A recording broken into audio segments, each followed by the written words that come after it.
নমস্কার বন্ধুরা, সকলকে আমার চ্যানেলে স্বাগত। পেনশনের ক্ষেত্রে এবং ফ্যামিলি পেনশনের ক্ষেত্রে বর্তমানে বেশ কিছু নিয়মের পরিবর্তন আনা হয়েছে। বর্তমানে পেনশন এবং ফ্যামিলি পেনশনের ক্ষেত্রে কোন কোন নিয়মের পরিবর্তন আনা হয়েছে এবং কোন কোন নিয়মগুলি আগামী দিনে প্রযোজ্য থাকছে, সকল কিছু আজকের ভিডিওতে বিস্তারিতভাবে আলোচনা করব। সেই সাথে এটাও আলোচনা করব যে এই নিয়মগুলি বদল আনার ফলে একজন পেনশন হোল্ডার কতটা ক্ষতির সম্মুখীন হতে পারে বা কতটা লাভের সম্মুখীন হতে পারে সেই ব্যাপারেও। ভিডিওটি সকল পেনশন হোল্ডার এবং ফ্যামিলি পেনশন হোল্ডারদের জন্য অত্যন্ত গুরুত্বপূর্ণ, তাই প্রথম থেকে শেষ পর্যন্ত অবশ্যই ধৈর্য সহকারে দেখবেন এবং ভালো লেগে থাকলে অবশ্যই একটি লাইক করবেন এবং সকলের সঙ্গে শেয়ার করবেন। আর সেই সাথে এই চ্যানেলে যদি প্রথমবার হয়ে থাকেন এই রকমের ইনফরমেটিভ ভিডিও আরও দেখার জন্য যারা এখনও পর্যন্ত এই চ্যানেলটিকে সাবস্ক্রাইব করেননি তারা অবশ্যই চ্যানেলটিকে সাবস্ক্রাইব করে নিতে ভুলবেন না। তাহলে চলুন আমরা বিস্তারিত দেখে নিই। সর্বপ্রথমে আমরা জেনে নেব পেনশন পাওয়ার জন্য কারা কারা যোগ্য। একজন সরকারি কর্মচারী যদি সরকারি নিয়ম অনুযায়ী অন্ততপক্ষে 10 বছর চাকরি করার পর তার রিটায়ারমেন্টের বয়স হয়ে যায় এবং তিনি অবসর গ্রহণ করে থাকেন, তাহলে তিনি পেনশন পাওয়ার জন্য যোগ্য।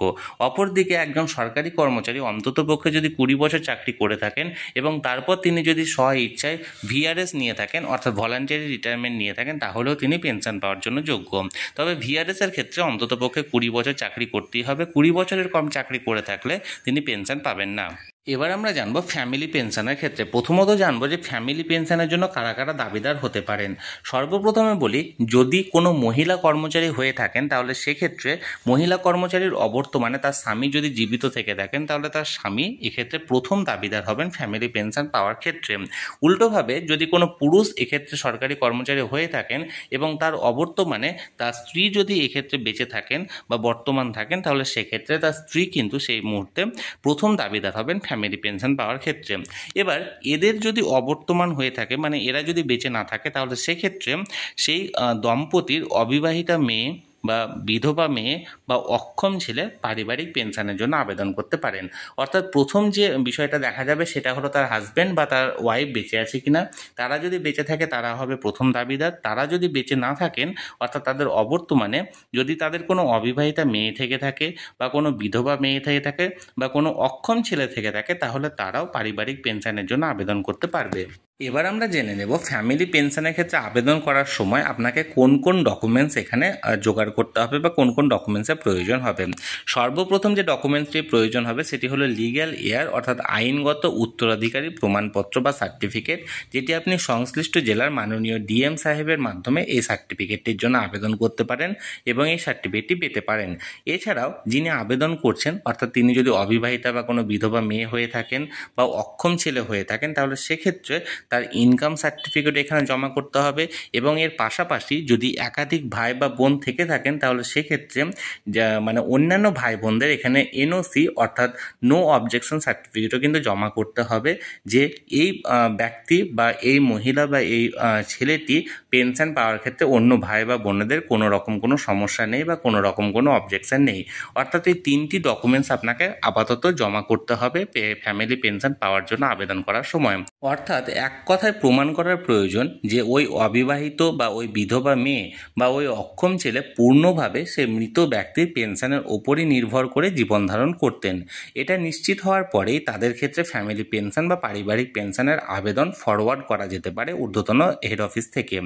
কোনো কর্মচারী অবসর গ্রহণ করার পর পেনশনভোগী হিসাবে যদি মারা গিয়ে থাকেন, তাহলে তার স্ত্রী বা স্বামী সরাসরি সংশ্লিষ্ট ট্রেজারি অফিসারের সঙ্গে যোগাযোগ করলে ওখান থেকে ফ্যামিলি পেনশন চালু হয়। কিন্তু যদি ওই ব্যক্তির কোনো বিধবা বা অবিবাহিতা মেয়ে বা অক্ষম ছেলে থাকে, তাহলে তাদের ক্ষেত্রে ফ্যামিলি পেনশন চাইতে গেলে এসআই অফিস বা ডিআই অফিস এ আবেদন করতে হবে যদি তিনি কোনো স্কুল টিচার হয়ে থাকেন।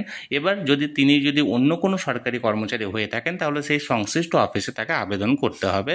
সংশ্লিষ্ট অফিস সমস্ত আবেদন এবং ডকুমেন্টস খতিয়ে দেখার পর সমস্ত আবেদন এবং ডকুমেন্টস যদি তিনি সন্তুষ্ট হয়ে থাকেন, তাহলে ঊর্ধ্বতন কর্তৃপক্ষের কাছে এটিকে ফরওয়ার্ড করে দেবেন। এবার আমরা জানবো যে একজন ফ্যামিলি পেনশন আবেদন করার পর বা ফ্যামিলি পেনশন চালু হওয়ার পর কতদিন পর্যন্ত সেই ব্যক্তি ফ্যামিলি পেনশন পেতে পারেন। আবেদনকারী যদি কর্মচারীর স্ত্রী হয়ে থাকেন বা তার স্বামী হয়ে থাকেন, তাহলে সেক্ষেত্রে কর্মচারীর স্ত্রী বা স্বামী ততদিন পর্যন্ত ফ্যামিলি পেনশন পেতে পারেন যতদিন যতদিন না পর্যন্ত তিনি পুনরায় বিবাহ করছেন। তিনি যদি পুনরায় বিবাহ করে থাকেন তাহলে সেক্ষেত্রে সেই দিন থেকে তার কিন্তু ফ্যামিলি পেনশনটি বন্ধ হয়ে যাবে। দ্বিতীয়ত, যদি কোনো অবিবাহিতা মেয়ে ফ্যামিলি পেনশনের জন্য আবেদন করে থাকেন তাহলে সেক্ষেত্রে তার 25 বছর বয়স পর্যন্ত এক্ষেত্রে তাকে পেনশনটা দেওয়া হবে। কিন্তু যদি তার আগে তার বিয়ে হয়ে যায় তাহলে সেক্ষেত্রে 25 বছরের আগেই তার ফ্যামিলি পেনশনটি বন্ধ করে দেওয়া হবে।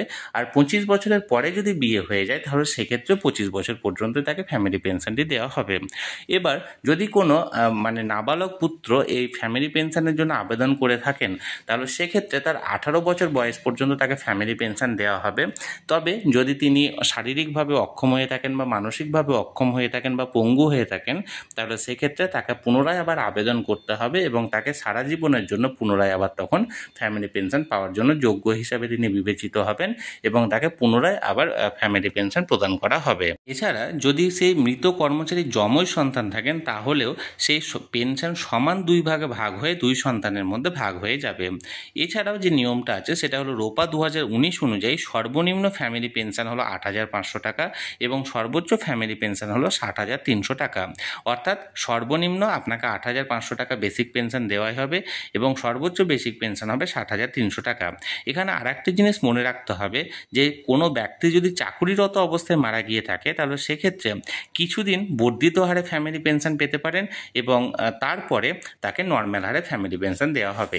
এবার আমরা জানবো বর্ধিত হারে ফ্যামিলি পেনশন কি এবং নর্মাল হারে ফ্যামিলি পেনশন কি।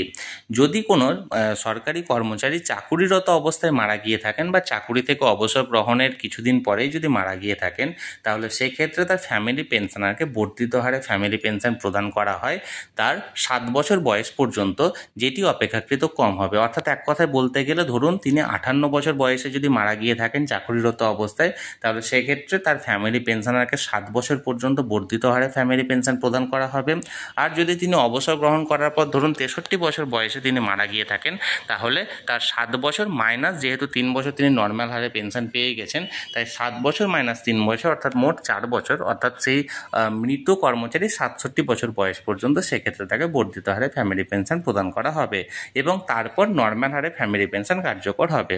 এক্ষেত্রে বর্ধিত হারে ফ্যামিলি পেনশন হলো সেই মৃত কর্মচারী যে লাস্ট বেসিক পে ছিল সেই বেসিক পে 50%, আর নর্মাল হারে ফ্যামিলি পেনশন হলো মৃত যে ব্যক্তি ছিলেন বা সরকারি কর্মচারী ছিলেন তার যে লাস্ট বেসিক পে ছিল তার 30%। অর্থাৎ এক কথায় বলতে গেলে যদি কোনো সরকারি কর্মচারী চাকুরিরত অবস্থায় মারা গিয়ে থাকেন এবং তখন যদি তার 50,000 টাকা বেসিক পে হয়ে থাকে তাহলে সেক্ষেত্রে বর্ধিত হারে ফ্যামিলি পেনশন হবে তার 50%, অর্থাৎ এক্ষেত্রে হবে 25,000 টাকা। আর নর্মাল হারে ফ্যামিলি পেনশন হবে অর্থাৎ 7 বছর পর থেকে যখন নর্মাল হারে পেনশনটা হবে তখন হবে সেই 50,000 টাকার 30%, অর্থাৎ মোট 15,000 টাকা। তাহলে বন্ধুরা, পেনশন এবং ফ্যামিলি পেনশন সংক্রান্ত বর্তমানে প্রযোজ্য বেশ কিছু নিয়মের ব্যাপারে আজকের ভিডিওতে আমি বিস্তারিত আলোচনা করলাম। এই নিয়ে আগামী দিনে আরও বেশ কিছু ভিডিও এই চ্যানেলে আসতে চলেছে যেখানে আমি পেনশন এবং ফ্যামিলি পেনশন সহ সমস্ত কিছু নিয়মের উপর বিস্তারিত আলোচনা করব। সেই সকল ভিডিওগুলি দেখার জন্য অবশ্যই চ্যানেলটিকে সাবস্ক্রাইব করে রাখুন। আর এই ভিডিওটি ভালো লেগে থাকলে অবশ্যই একটি লাইক করুন এবং সকলের সঙ্গে শেয়ার করুন। আর সেই সাথে এই চ্যানেলটিকে অবশ্যই সাবস্ক্রাইব করে রাখুন। ধন্যবাদ, দেখা হচ্ছে পরের ভিডিওতে।